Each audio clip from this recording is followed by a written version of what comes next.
Hello investors, स्वागत है आपका हमारे चैनल इन्वेस्टमेंट की बाज़ार पर। एसबीआई फंड्स मैनेजमेंट का आईपीओ 14 तारीख से ओपन होता हुआ देखने को मिलेगा। लेकिन उससे पहले अभी काफ़ी सारे लोगों को कन्फ्यूजन है कि साइज़ कितना है, क्योंकि अभी इम्पॉर्टेंट खबर ये है कि साइज़ जो है वो रिड्यूस हो चुका है। आईपीओ का जो प्री आईपीओ राउंड था उसमें ऑलमोस्ट कंपनी ने 2000 करोड़ के आसपास रेज किए हैं, तो साइज़ थोड़ा स्लाइटली यहाँ पर कम होता हुआ देखने को मिला है। तो इस वीडियो में पूरी जानकारी जो है, नई जो नंबर्स है वो मैं आपको बताता हुआ देखने को मिलूंगा। बाकी किस कैटेगरी में सबसे ज़्यादा चांसेस रहेंगे, चाहे वो शेयर होल्डर हो, रिटेल हो, एचएनआई हो, एकदम क्लियर कट सलाह आपको यहाँ पर मिलती हुई देखने को मिलेगी, तो आप एंड तक देखिएगा। बाकी ये वीडियो से एजुकेशनल पर्पस के लिए है, सोच समझकर सूझबूझ के साथ ही आप निवेश करें। चाहे आईपीओ हो या फिर शेयर बाजार का कोई शेयर हो, जोखिम मार्केट्स में हमेशा रहता है, इसलिए हमने रिस्क एपेटाइट की समझ कर ही आप इन्वेस्टमेंट करें। So first of all, SBI funds management का आईपीओ है ऑलमोस्ट 11,700 करोड़ रुपीज़ का।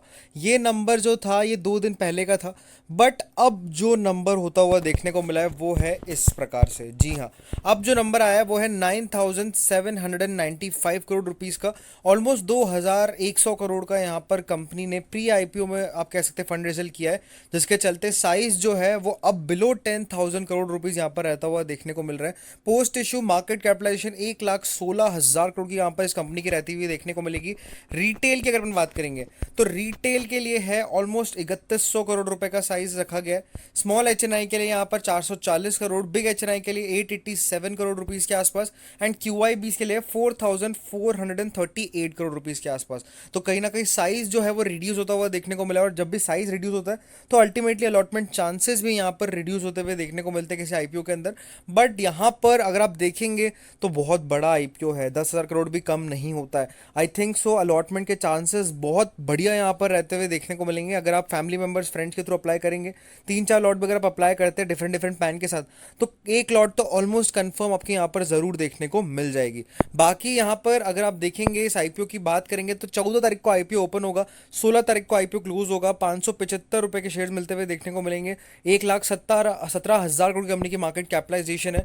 आईपीओ की क्लोजिंग 16 तारीख को होती हुई देखने को मिलेगी। 17 को अलॉटमेंट है, 20 को रिफंड है, एंड 21 को इसकी लिस्टिंग होती हुई देखने को मिलेगी। सबसे इंपॉर्टेंट सवाल, किस कैटेगरी में अप्लाई करना चाहिए? तो दोस्तों, अगर आप एसबीआई के शेयर होल्डर हैं तो कहीं ना कहीं आपके लिए काफ़ी बेनिफिशियल ये सौदा रहता हुआ देखने को मिलेगा।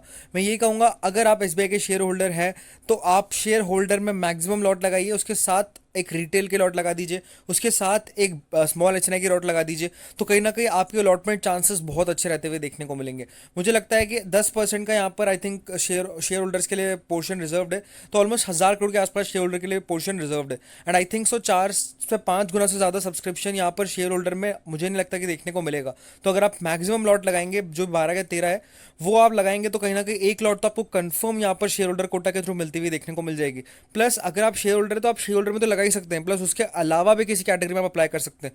तो मैं यही कहूँगा, आप शेयर होल्डर कोटा में मैक्सिमम लॉट लगाए, प्लस दोस्तों आप रिटेल कैटेगरी में लॉट लगा दीजिए, तो कहीं ना कहीं आपके अलॉटमेंट चांसेस दोस्तों बहुत अच्छे होते हुए देखने को मिल जाएंगे। बाकी अगर आप देखेंगे एच एन आई कैटेगरी के हिसाब से अपन बात करेंगे, तो एच एन आई में तो big H N I number 1 पे रखूंगा मैं, क्योंकि बिग एच एन आई में कहीं ना कहीं अलॉटमेंट चांसेस बेहद अच्छे रहते हुए देखने को मिलेंगे।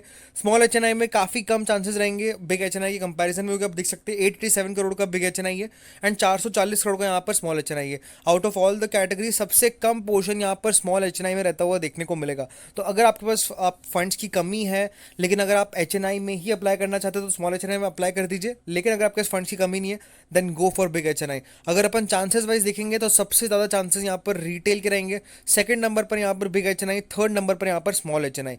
बाकी शेयर होल्डर के लिए तो डेफिनेटली यहाँ पर काफ़ी अच्छा मौका रहता हुआ देखने को मिलेगा कंफर्म अलॉटमेंट लेने का।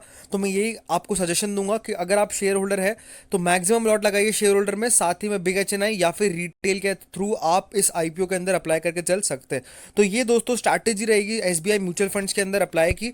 बाकी यहाँ पर अगर आप देखेंगे तो अब तक आईपीओ स्टार्ट भी नहीं हुआ है, 14 तारीख से आईपीओ ओपन होगा। 2 ब्रोकर ने ऑलरेडी यहाँ पर सब्सक्राइब की रेटिंग दे दी है इस आईपीओ के अंदर। बाकी यहाँ पर 19.5% के करीब यहाँ पर जीएमपी चलता हुआ देखने को मिल रहा है चित्तौड़गढ़ की वेबसाइट पर, एंड आईपीओ प्रीमियम पर भी ऑलमोस्ट 19% का प्रीमियम है। एक 10,000 करोड़ की मार्केट कैपिटलाइज, 10,000 करोड़ के आईपीओ की अगर अपन 19% की ग्रे मार्केट लेके चले तो वो बहुत ब्लॉकबस्टर कैटेगरी का आईपीओ रहता हुआ देखने को मिलेगा। तो मैं ये कहूँगा, मस्ट अप्लाई कैटेगरी का आईपीओ है, लिस्टिंग गेन भी मिलेगा, लॉन्ग टर्म पर्सपेक्टिव भी पॉजिटिव है, एंड कंपनी दोस्तों आप देख सकते सकते हैं, नाम चलता है, लार्जेस्ट एंड ओल्डेस्ट आप कह सकते हैं एसेट मैनेजमेंट कंपनी है, तो कहीं ना कहीं एसबीआई म्यूचुअल फंड्स आईपीओ या फिर एसबीआई फंड्स मैनेजमेंट आईपीओ के अंदर जरूर आपको निवेश करना चाहिए। तो होप्स आपको वीडियो पसंद आया होगा, ऐसे इंटरेस्टिंग अपडेट्स के चैनल को सब्सक्राइब करें।